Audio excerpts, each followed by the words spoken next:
All right, guys. So what do we do when a client has an injury? So, yeah, I mean, obviously, sometimes you have this knowledge beforehand, sometimes you won't. Sometimes they will just hide it from you. They won't actually tell you. And then you'll notice during the class that something's wrong. They're not moving quite correctly. And then you kind of maybe draw it out of them that they've got an injury. So don't panic.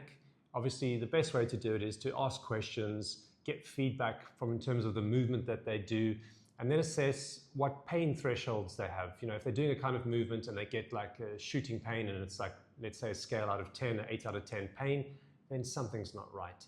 Then you need to go back to fundamentals. You need to make the exercises smaller, the range of movement not massive, just bring it back and do very basic exercises. And then try and do things like imprinting the back, protecting various parts of the body as they move. And then, you know, if you can discuss with them, I mean, you're not the physio, so you're not going to diagnose everything there and there. This is normally in a class situation, because obviously if you have a one-to-one, it's a different situation where you'll assess them, assess their posture. You have time to do all of this, but if they just rock up at a class and you don't know what's happening in their body, you have to figure out as you go. So don't be stressed about it. Obviously, you're not going to have to know everything, and it's experience. It comes with time. Working with various injuries and various syndromes in the body, and you just need to be mindful of that. It's quite difficult to give people Pilates exercises that hurt them badly, but you need to be mindful of what's going on in their body. And some things are a no-no, but you know, you just need to build up that knowledge and expertise over time.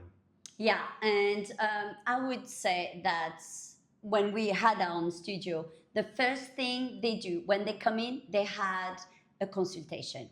So I would assess them, especially when they're coming with an injury. You can't just ask them to rock into a class. You can't, especially with an injury. So they usually have health forms to fill in, and you as an instructor, you need to be aware of that. You need to be aware of any injury with your clients. But what do we say always? And my instructors behind the camera can hear me already saying, the first question you ask your client is, does anybody's got any injury I should know about? Every single class, this is number one. The instructor who is not asking you that question, to me, is fired. Because you need to know if that person is coming with an injury or not. And then it's to you to acknowledge the injury and to give modification for your clients. Does that make sense? Yeah, and I think a lot of it is just common sense. You know, if you're doing a movement and you've got massive pain, stop the damn movement. That's right. Or make it very small, very controlled, and see what the client's able to do.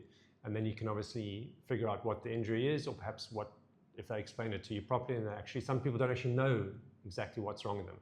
Some of them just say, I've torn my shoulder, and what actually happened, they don't know.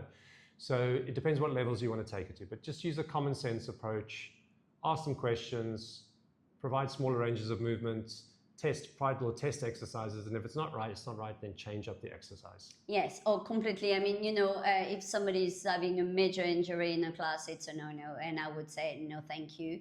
I would suggest them to leave the class.